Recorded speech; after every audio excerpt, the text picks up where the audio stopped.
Nampo is die Nampo Oesdag. Dit is die grootste en mees invloedryke landbou expo in die suidelike halfrond.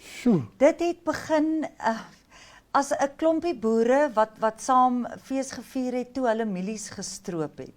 So dit was aanvanklik was dit baie klein.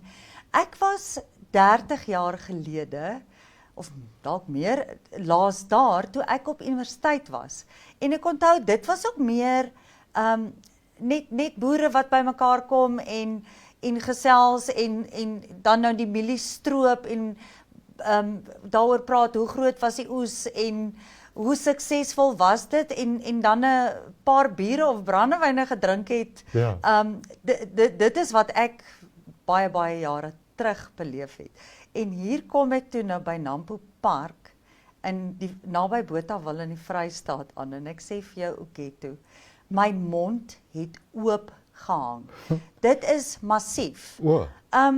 Ons was 4 dae daar en ek sê vir jou, ek het nie alles deurgestap nie. Ek het nie eers alles gesien nie, maar dit is reusagtig.